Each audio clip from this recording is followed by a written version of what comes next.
Welcome to Modern Home Masterminds with beSpoke Brokers. I'm Shauna Glazier, designated broker and owner. And I'm Brittany Williamson, associate broker. Shauna and I are beSpoke Real Estate, but we're also your guides to modern luxury across the entire state of Arizona. Each week we chat with masterminds shaping the modern spaces. Do you want to get a behind-the-scenes look at your design build team's processes? Well, open communication and teamwork will lead you to successful projects. From architects to builders, designers, and more, let's explore the art of modern living together. All right. When you think about hiring an architect, are you looking for someone to simply draw plans or someone who is deeply involved in how your home is actually built? Well, today's guest, Benjamin Hall, takes a hands-on approach, ensuring his clients are carried through with intention from concept to construction. That's right. Benjamin is the founder and principal of Benjamin Hall Design, an internationally recognized boutique architecture and design studio based right here in Phoenix. His work spans custom homes, multifamily projects, and furniture design, all rooted in a deep respect for materials and their connection to the surrounding environment. All right, welcome. Thanks for having me. Yeah, we're excited to have a conversation and see some of your work. Yeah. So your studio emphasizes on working side by side with contractors, even swinging hammers and welding steel. Can you walk us through how your hands-on process with the builder and tell us how you feel that level of involvement affects the final outcome of the project? Yeah. I think probably the best way of distilling it is talking about my personal interest in architecture as kind of acting as what we used to call as a master builder. So back when Egypt was building pyramids, the engineer, the architect was all, the builder, was all in-house in one entity. So divorcing myself from the materials itself and just being an architect and drawing feels foreign to me. So I'm very hands-on. And when I can, I jump into construction often with builders. Sometimes it's because of cost-related issues. Maybe something is coming out to be too expensive. This custom hand, detail that for a handle or something on a door. I'm the first to raise my hand and say I can build that on budget. So I am a welder as well. My father was a carpenter, so growing up, I was always building with wood, and I was always being critiqued by him, and found that it was easier to gravitate towards steel. So I use my hands a lot. Goes hand in hand with what you do. Yeah. Exactly. So I've worked with metal for a long time. I've got a background in woodworking. Furniture design got me into fabrics and leather. And so basically, when I propose something to a client, it's because I know how it's going to be built. And if sometimes it requires that I help educate the builder on some of those things, and sometimes I just join their team and do it. So you do some of the interiors too, correct? Interior design. Yeah, I mean, I'm sort of pretty minimalist, so it's not too heavy. But it's like this morning, I've got I think a project later we'll talk about Moon Valley Residence, where we've got a steel door pull that is exposed to the sun. We never finised the actual door pull. There was supposed to be a leather wrap around it. It sounds like it needs some leather on it. Yeah. So I was this morning I was punching leather rings out, Nice. and Well, and I don't know if you looked at his furniture on the website, the chairs and the sofa. I mean, they do some really pretty stuff. yeah.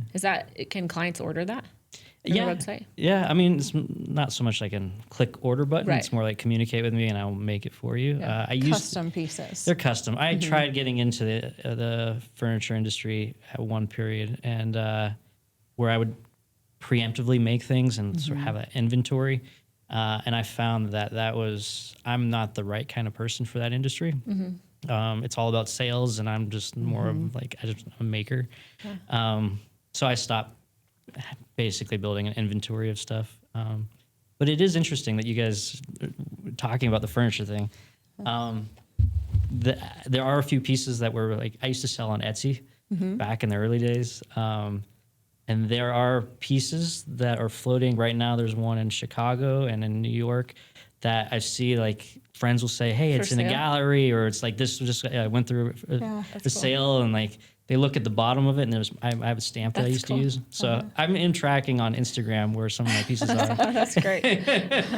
That's cool. Well, I want to go back just a little bit because I want to hear a little bit about your story. We know that you have worked with some pretty big design firms that we happen to love, like Olson Kundig and Will Bruder.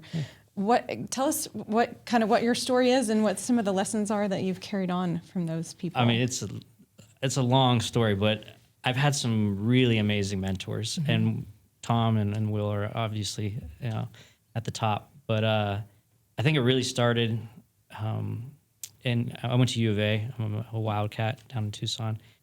They had a director named Alvaro Malo, who was he's from Chile. He was part of the Louis Kahn School in Pennsylvania, and when he took over U of A at that time, he restructured the whole program and really focused it on materials and building a material lab. And I just happened to be just in the time frame of the world, like I just happened to step into that school at that time. He's since left and things have changed. But that opportunity was like the first real mentor that really opened my eyes up to the profession. I worked for a guy named Stan Field, who's South African, also a Louis Kahn student and an employee. And that experience was like really pivotal. And I've been thinking about those two guys a lot lately. And they're elderly in their 80s, but only because of them, I was able to get to like Kundig and like work in that office and meet Tom and sort of understand his ethos. And then from Kundig, I was able to get back to the desert, which was the ultimate goal. And Will Bruder hired me. And working with those guys, the thing I learned most was actually about how they ran their business. It's not so much the architecture. They all are deeply passionate, as we all are, about architecture. And I learned a lot from like the detailing and Tom specifically in metal, but it's really about how they decided to like position themselves within the profession.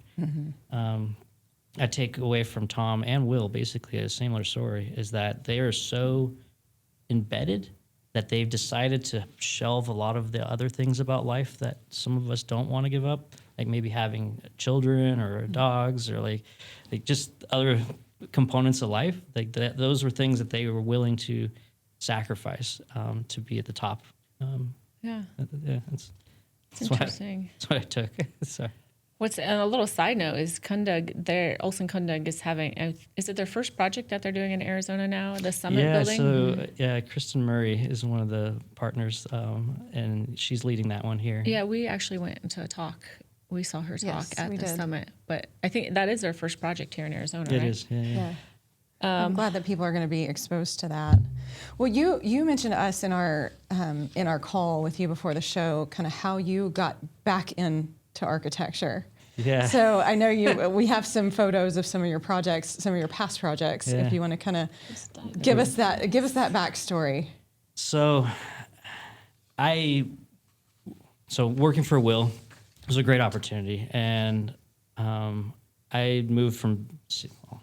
I should give some more context. In college, I took a year abroad, and I worked and studied in Copenhagen, Denmark. It was supposed to be a 6-month stint, and I just loved that experience so much that I refused to come back, which just put me on track in college behind the ball, where I had to spend every summer and catching up. Yeah. And I was basically, it was in some ways fortunate. I ended up being in a class of 2 different years simultaneously just to catch up. That being said, eventually I got the opportunity to work for Will. He didn't really mention on the phone when I was in Seattle that the job was, I thought it was here in Phoenix. It was actually for the King of Saudi Arabia. So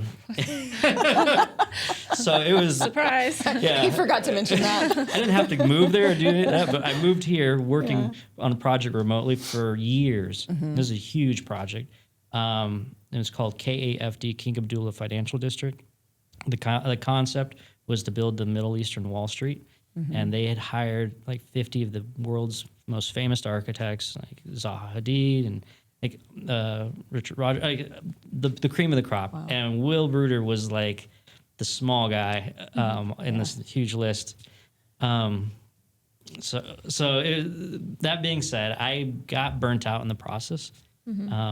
After a number of years, Will did something that I think is really smart and fortunate that not a lot of architects do, is you invest and you trust your youth. And I was like 24 years old at the time. After that stint, I mean, I was like flying to Kansas City, working with Zahner Metals. Like I was working in New York with some of the best engineers in the world. So it was an eye-opening experience, but I also got to see like, oh my God, like this is consuming, and there's nothing outside of that realm that you have time for. And I ended up like, getting sick and like puking a lot and like just stressed. And I was like, I love this, but I'm done. Change the pace somehow. So I told him I'm quitting and I don't know what I'm going to do with the rest of my life or what profession I'm going to go into. But I took my little meager savings and I said, I'm going to start a furniture company. And that did not So work that out. was the offshoot into the furniture. Makes sense. Yeah. Okay. And that didn't really work out. But what you're showing here is the second project. This is Whitestone Flats. Whitestone Studios was a dirt lot in the neighborhood I lived in that I purchased for next to nothing. I don't know if there's any photos of it, but Of the studio, right? yeah. Because this is all the flats, so this is the second phase. Yeah, that's the second phase. That's the studio. This is the studio. And they're So- very similar in Yeah. appearance. This project here is a block away from my home. In 2011, this was just a dirt lot for next to nothing. My grandma, of all people, sold her house in Northridge, California, and was like, I'm going to move into a home, and I'm going to take my money and I'm going to put it into a CD account, and it's going to make 5%. And I remember thinking, okay, I live downtown. I'm making furniture. I can't get any of my friends to come downtown. It was like kind of a ghost town at that time. And I said, living in Denmark, I lived in like 500 square feet and had everything. It was luxury. Like small spaces don't scare me. I wonder if I could buy this land and build something that I can convince my friends to move down here and live in. And the money to build this, my grandma said, if you pay me more than 5% every month or every year, I'll lend you the money. So that was the deal. I love it. So I built these 6 units. They're identical, but they mirror each other. And I don't have a contractor's license, but I had been doing a lot of steel work for 180. So they sort of stepped in and were the other missing component for me to be able to make this. I acted as my own superintendent, so I ran the job. What was great about this experience was not just designing and building your own mini apartment complex, is the money I had was really not enough to do the whole project. So it was my physical labor You built these. saved this. So 6 1-bedroom, 1-bath flats, right? About Open 500. studio, yeah. Open studio, 500 square feet. Yeah. And is that like a privacy curtain that goes across? To Exactly. the And bedroom then they a stack closet? and they hide the laundry and the TV all kind of hidden behind the curtain as well. There's a ton of details in this Attention project. to detail. So you still own this building? I do. And is it fully leased out? It is. I've got a turnover next week on the 1st, so was cleaning You have this a morning. vacancy? I have one. We already picked the person. You already have a tenant in there. Perfect. But yeah, I run and manage these still. What's the parking like? In the back, we got a variance to park off the alley. So there's a stabilized DG parking lot. Actually, I don't know if there's a picture of it, but it's a pretty cool detail. And I repeated the detail on this one. This is the flats. So then you went from that complex and then you started a new complex. Tell me how that happened. So I'll go to the... I used to be really enmeshed with my tenants. Like I would once a year take them all out to dinner and make sure like it was a community and we had them all sort of feel like a community. Opposite of slumlord. Exactly. The downfall is that I personally would become very invested in my tenants. And the thing about being a landlord is no one ever stays forever. Like it's just, and I lost one of my favorite tenants. It was a husband and wife. And they were in unit 6, which is the end unit. And they said, Ben, we love it here. Like we love downtown now. We're really this is where we want to be, but we need we need a bedroom, like the open studio. Like eventually we're going to have kids. So they moved out. They bought a house in Garfield, and eventually hired me to be the architect of that. But I started this like thing in my brain. It's like, man, how do I do another complex where I could just, when someone's life sort of, I guess, levels up, that they could just move to the next complex. Yeah. So this is my attempt at that. This is a 2-bedroom, 1-bath, 2-story thing I call the Whitestone Flats. 6 units, This was actually 4 units. This one's 4. fully rented out. Yeah, this one's fully. And you still own this one as well? I do. Did your grandma invest in this one too? No, I was able to leverage the money from the first one and do this Perfect. one myself. Perfect. What a great use of space, even just Yeah. right there, the floating shelves with the little built-in desk. Yeah, so, and you'll see, it's all about the masonry. So if you go back, the first thing I learned was like, in college, I was not a big fan of like CMU, concrete masonry units. I always thought they're harsh and like they're not like appropriate, from a thermal aspect here in the desert. And then I came across University of Arizona downtown built a trash enclosure using white concrete in their mix. And at the time, I thought that is a beautiful material and it's doing what actually it needs to do. It needs to repel the sun and bounce the direct sunlight off. So I went down to Superlight, which is on 43rd Avenue, the place that makes the block, and they said, yeah, we made this custom thing. What are you looking at? And I was like, I want to do a masonry building, but like I want the inside and outside to be the same material. And they said, we can't do that. We can only finish one side of the block. We don't have the molds to do a 2-sided, or in this case, 3-sided. And I said, well, how much do those molds cost? And they said like $40,000. And they said it's open source. So once the molds are made, anybody in town can use it and start using this block in this way. So I just ponied up and I said, okay, I'll pay $40,000 to have custom molds made for these blocks. There's 32 different molds, 32 different types of block in this project. You'll see it, and it's small things, but like the windowsill and then the header, that's a 3-sided finished block. So the top of the block is finished, the sides of the block. That's what the custom mold allows you to do. And I did different thickness of blocks. So you'll see in that bathroom shot, and even this shot right there, I changed the thickness of the wall so you can have built-in recessed storage in the wall. I do that in the bathroom so you have a built-in soap dish. Like it's just, everything is how to maximize material use. And what you're seeing from that aerial, so if you go back go forward, I guess, to the studios. You want to go to the studios? It's sort of they're inverted. So like in the studios, you'll see a little atrium, and I noticed that there you go. That was atrium? Yeah. Okay. At one time, I had made one of my units an Airbnb, and I would get tagged from people who'd like spend the weekend here, and like it was always the same picture. It was the atrium, and at the time, the ivy had taken over the whole wall. It was like, I don't know what you call it, like an Instagram moment.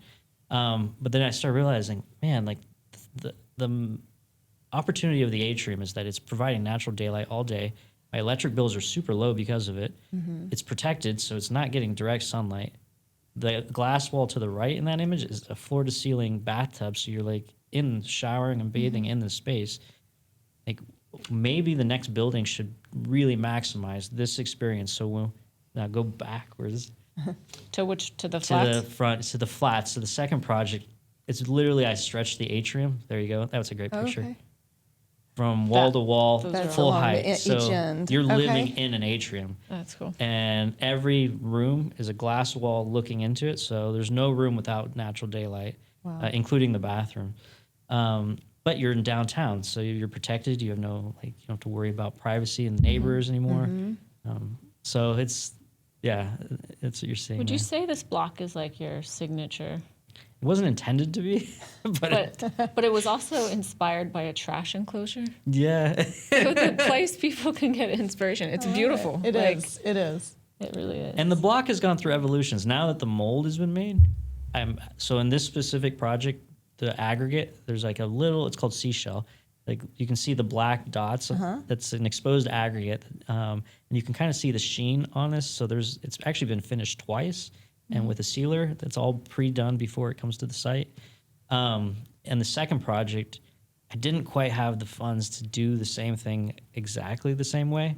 So on the flats, we only finished it twice on the outside face, on the inside face.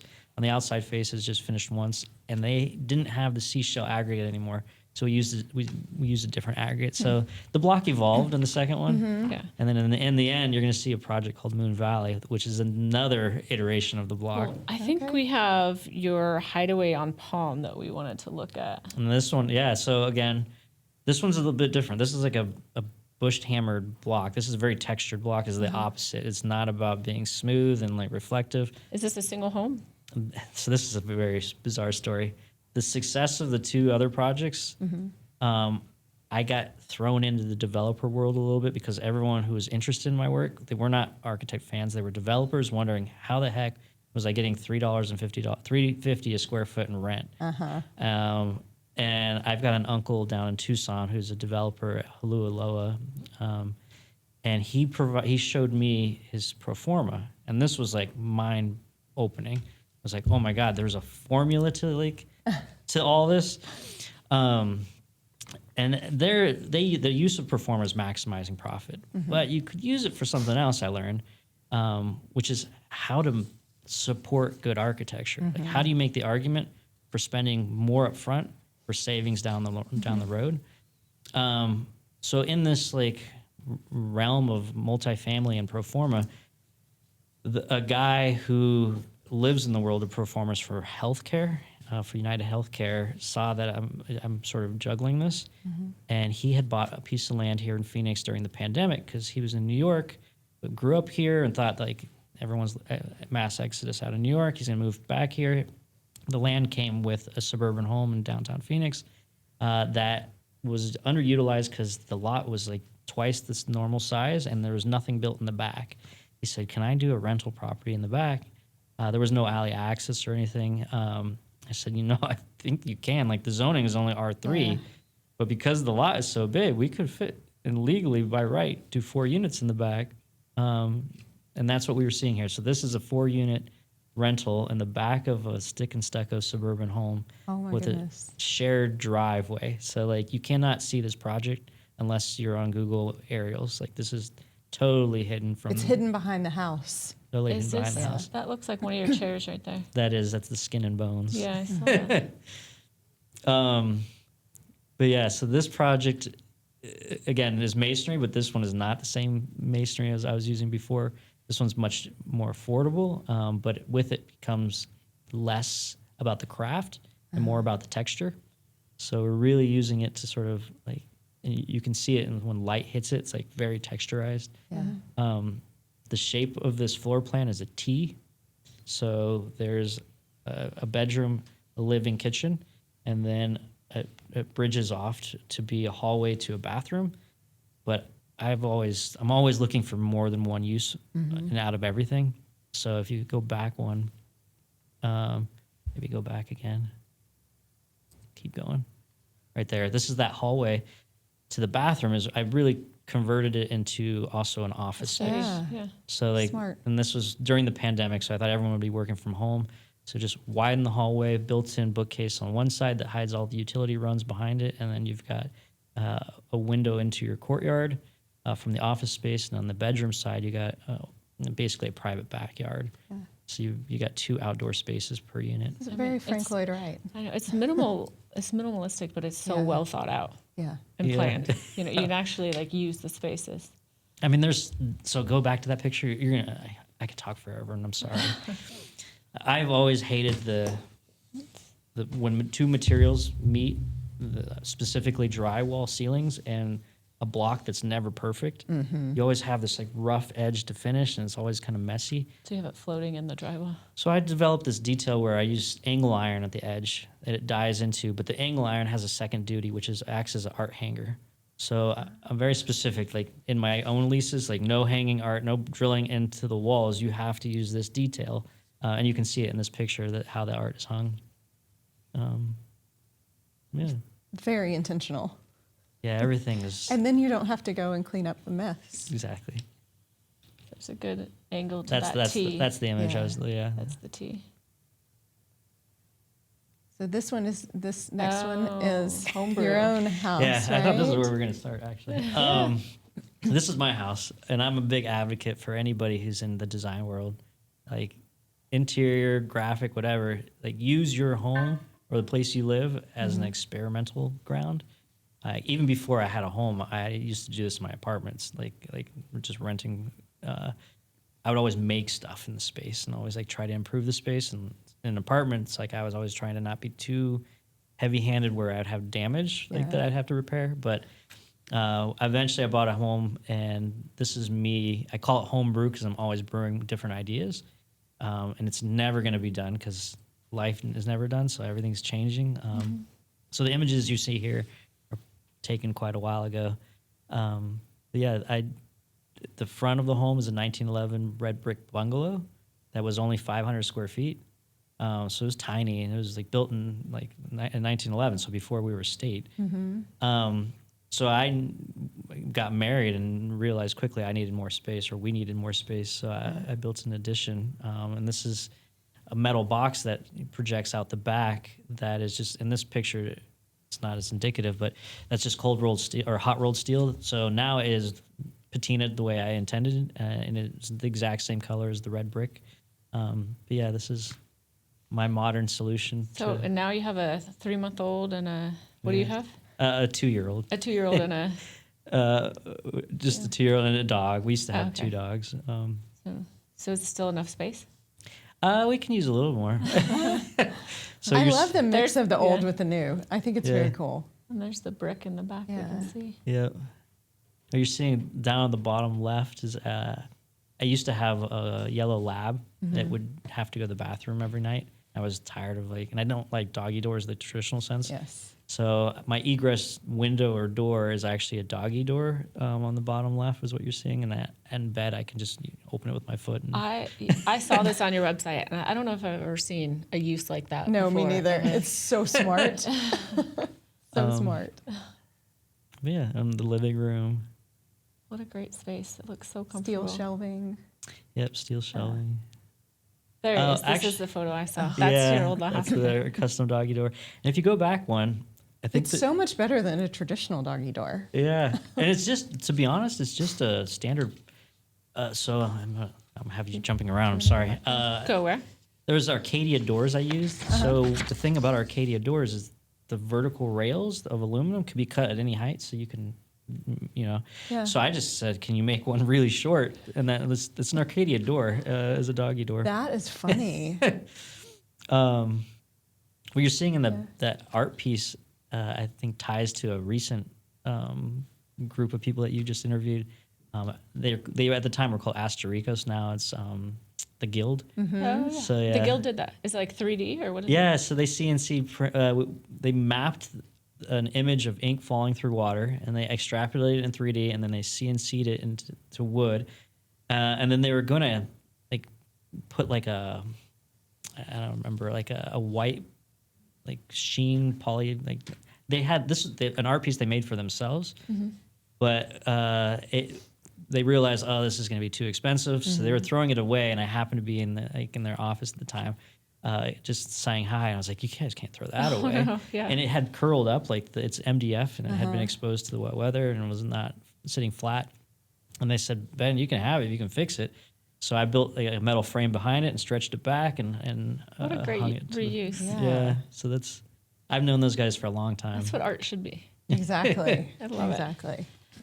Have a story behind it. Yeah. I love Let's it. talk about Moon Valley. So that's the front of the house. My house. This is the front of your house there? Yeah, yeah.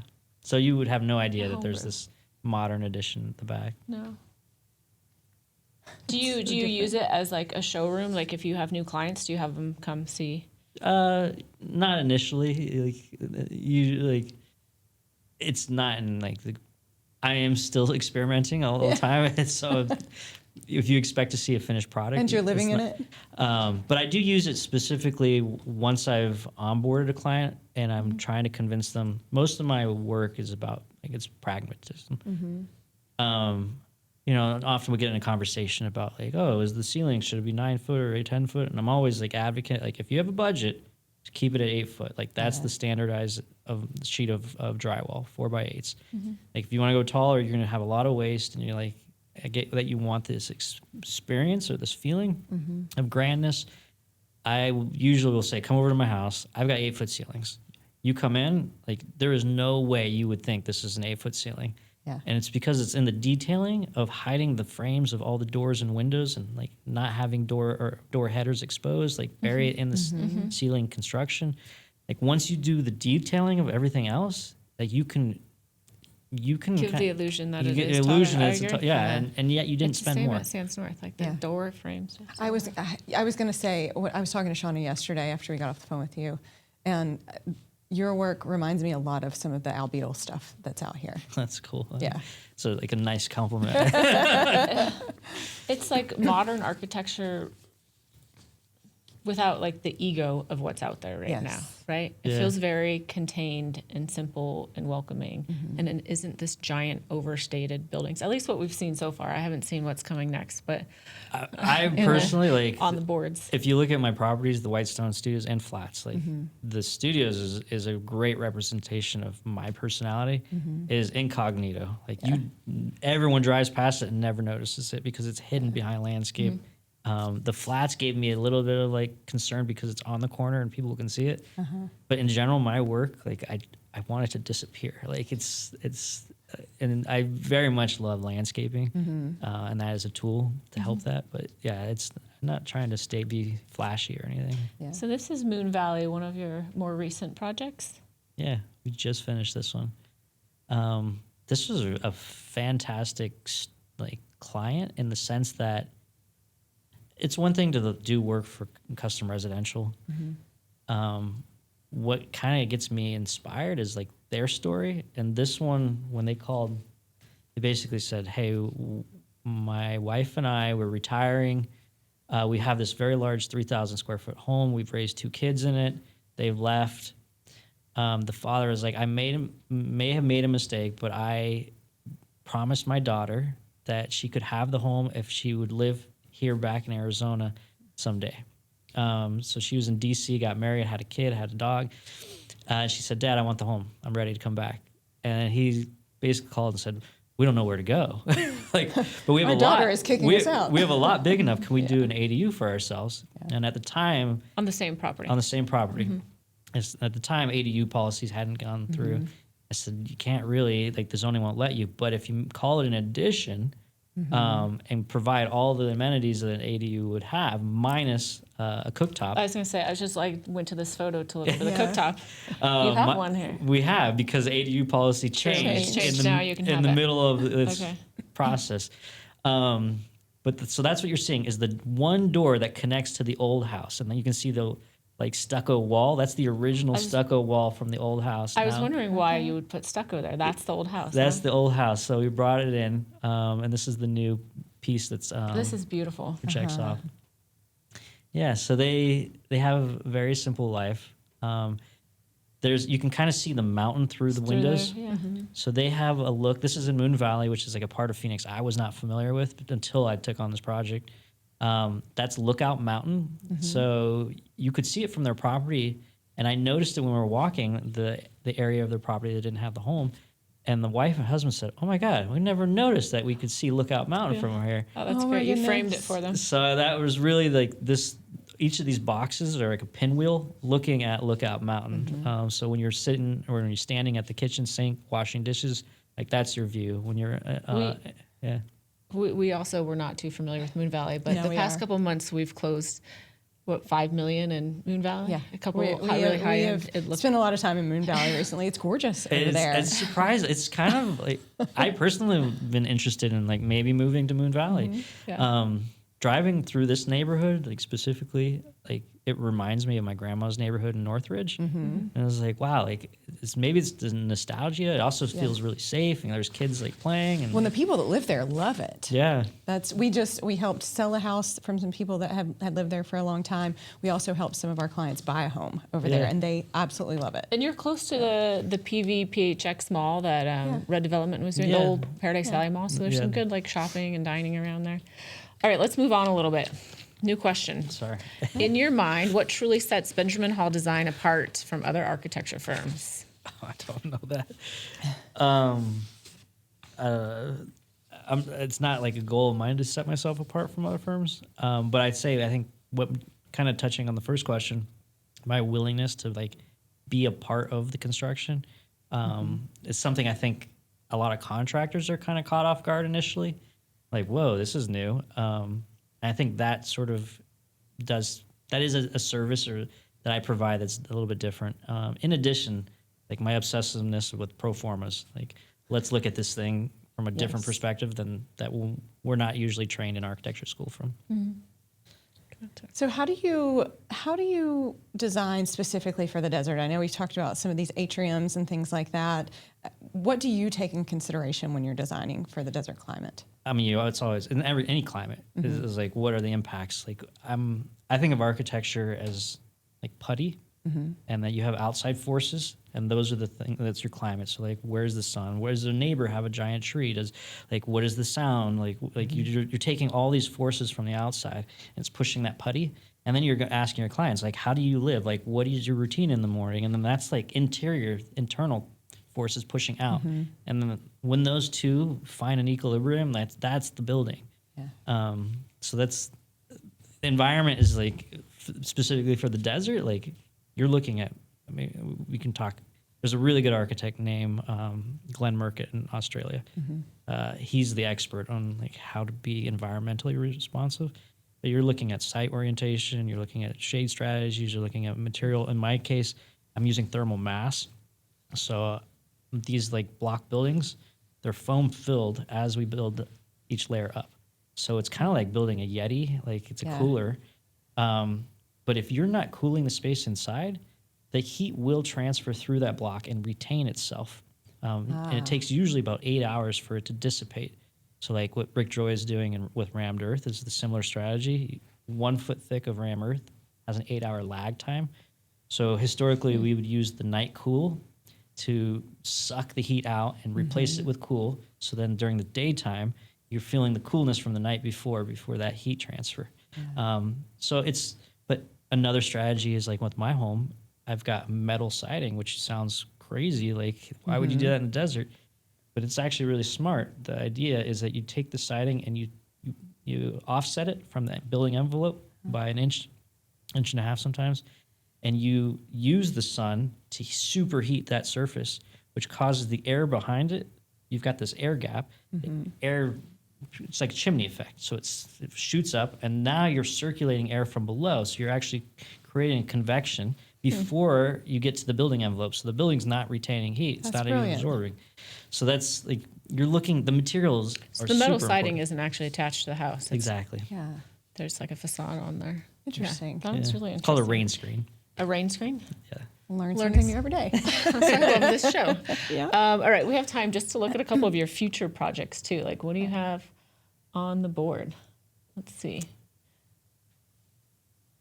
You can just walk us through this one as it's going. So again, the work I take on is usually interesting clients with an interesting like program.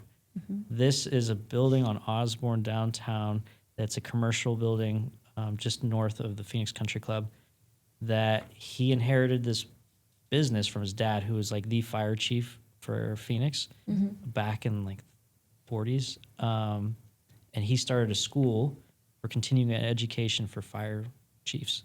So once a month, 12 fire chiefs fly into Phoenix, stay in a hotel, and go to this commercial building and take classes.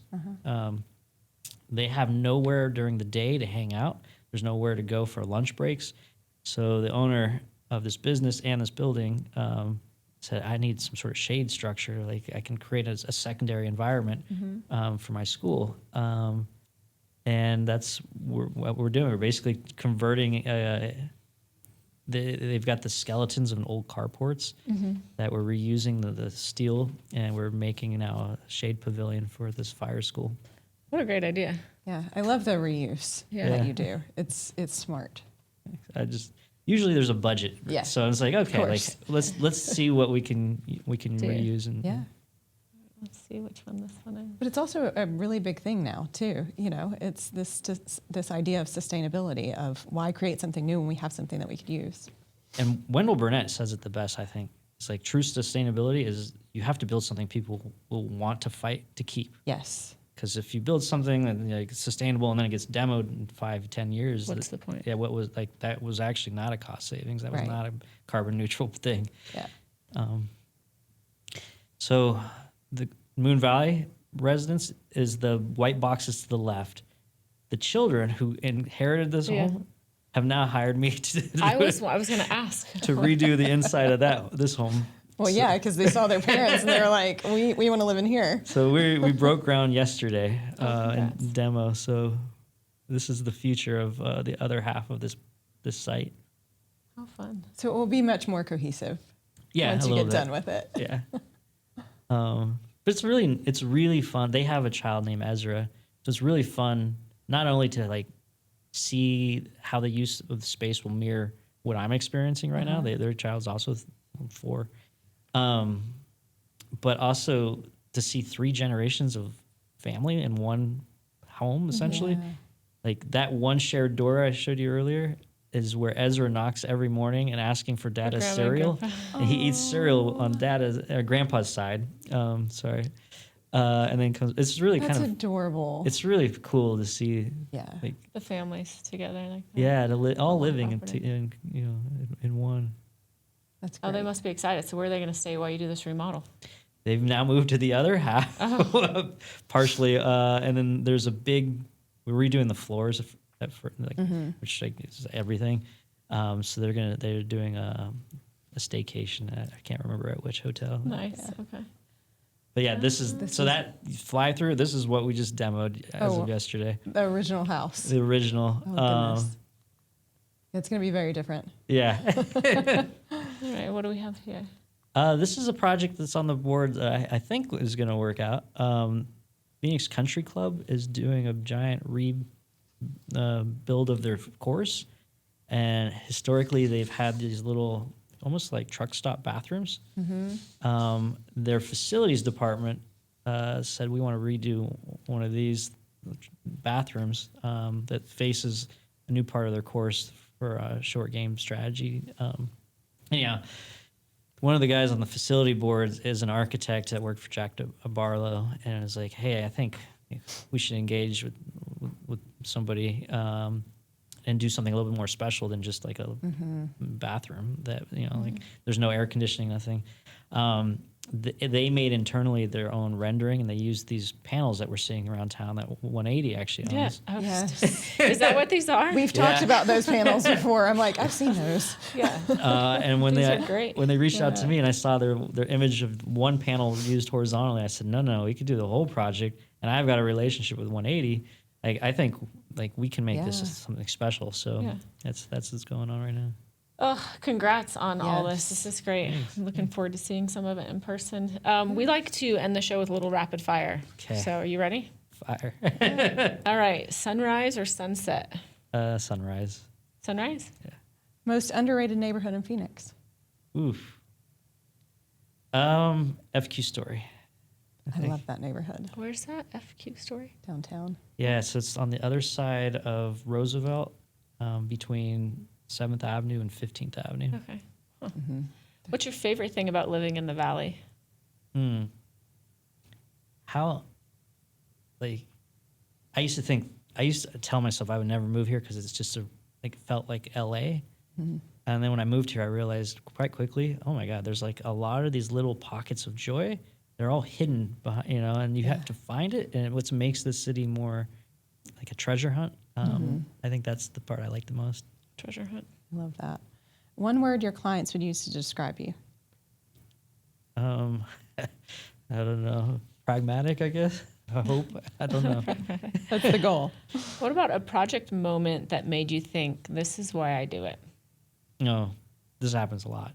When a tenant texts me, oh my God, I just like discovered that like that little window on the floor is for my cats to look out. Yeah. Or like, oh, this like, I didn't realize these switches all had dimmers on the sides, and you're like, they're discovering the details while living in it. You better hope your tenants don't watch this podcast because you're going to be getting texts blown up all the time now. Exactly. Well, Benjamin, thank you so much for coming on our podcast. We are going to link all of your information in our show notes, but if you wouldn't mind telling our guests where they can find you. BenjaminHallDesign.com and Benjamin Hall Design on Instagram. I guess. Okay. Perfect. All right, appreciate it. And that's it for today's episode of Modern Home Mastermind. If you've enjoyed the show, please subscribe, like, and rate.